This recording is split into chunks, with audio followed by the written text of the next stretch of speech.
আসসালামু আলাইকুম। সবাই কেমন আছেন? আলহামদুলিল্লাহ আমরা ভালো আছি। সকালবেলার এই স্নিগ্ধ পরিবেশ আমাকে খুব মুগ্ধ করে। আমি এখন পড়াশোনার পাশাপাশি আমি ইবাদতের দিকেও একটু খেয়াল করছি, নজর দিচ্ছি। নিজের মানে ইবাদতের গতি, পরিধি এগুলো বাড়ানোর চেষ্টা করছি। আল্লাহ আমাকে আরও অনেক বেশি হেদায়েত দান করুন। আমিন। সকালবেলা ঘুম থেকে উঠে আমার বাগানে যেতে খুব ভালো লাগে।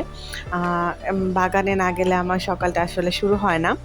তো বাগান ঘোরাঘুরি করে এসে যেদিন আমার মন মানসিকতা এবং আমার ঘুম পর্যাপ্ত পরিমাণ হয়ে যায়, আমি সেদিন চেষ্টা করি একটু পড়াশোনা করার।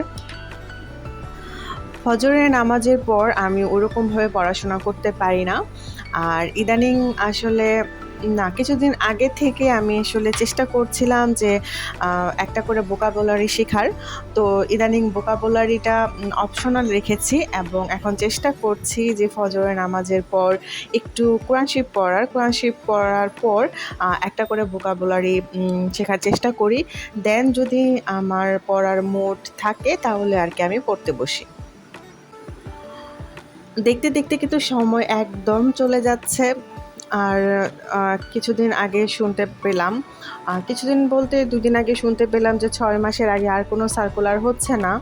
তো দেখা যাচ্ছে যে হাতে আর ৪-৫টা চাকরির পরীক্ষা আছে। এরপরে যদি সত্যি পিএসসির আন্ডারে সব চলে যায় তাহলে আসলে সার্কুলারগুলো অনেক সমস্যাপক্ষ হতে পারে। সবার এটাই বক্তব্য দেখছি।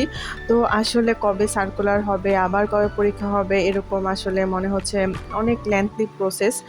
তো যে কয়টা চাকরির অ্যাপ্লিকেশন বা সুযোগ আমাদের হাতে আছে, আমার মনে হয় এগুলো আসলে চেষ্টা করে দেখা উচিত। এগুলো থেকে একটা সুযোগ আসলে লুপে নেওয়া উচিত।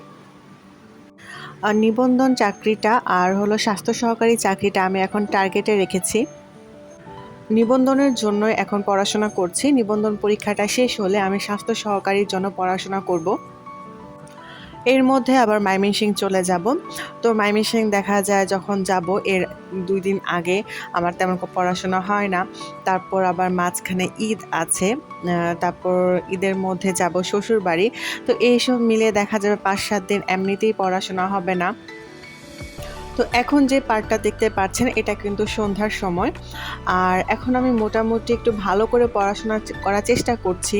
সকাল, বিকাল, দুপুর যখনই সময় পাচ্ছি পড়তে বসছি। কিন্তু আসলে জীববিজ্ঞানের প্রশ্নগুলো মুখস্থ করতে হয়। আর মুখস্থ হচ্ছে না, এটাই হলো সবথেকে বড় সমস্যা।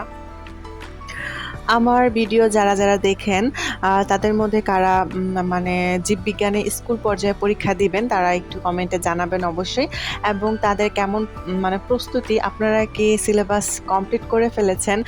আর কারা সিলেবাস কমপ্লিট করে রিভাইজ দেওয়া শুরু করেছেন তারাও একটু কষ্ট করে জানাবেন।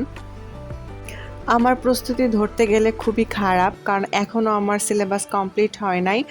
আর যেই অ্যাপে আমি পরীক্ষা দিচ্ছি এখন পর্যন্ত আমি তেমন ভালো কোনো মার্কস পাই নাই। আর পরীক্ষার যতগুলো অধ্যায় শেষ হয়েছে সম্পূর্ণ অধ্যায় শেষ করেও আমি আসলে পরীক্ষা দিতে পারি নাই। এবার পরীক্ষাতে একটা বিষয় আমি যেটা খেয়াল করেছি এবং আপনাদেরকেও বলছি, যারা প্রত্যেকটা প্রশ্নের উত্তর দিয়ে আসতে পারবেন, আমার মনে হচ্ছে তাদের ভালো কিছু একটা হতে পারে। কারণ টাইম কিন্তু অনেক কম, কিন্তু লেখা অনেক বেশি। তো বুঝে শুনে লিখতে হবে এবং আগে থেকেই নির্ধারণ করে যাবেন যে কোন প্রশ্ন কত নাম্বারের জন্য কতটুক লিখবেন। বেশি লিখতে যাবেন না, কিন্তু আনসার করে আসবেন সবগুলো উত্তর। তাহলে ইনশাল্লাহ ভালো কিছু হবে। তো আজকে আমি এখান থেকেই বিদায় জানাচ্ছি। সবাই ভালো থাকবেন, সুস্থ থাকবেন, আমার জন্য দোয়া করবেন। আসসালামু আলাইকুম, আল্লাহ হাফেজ।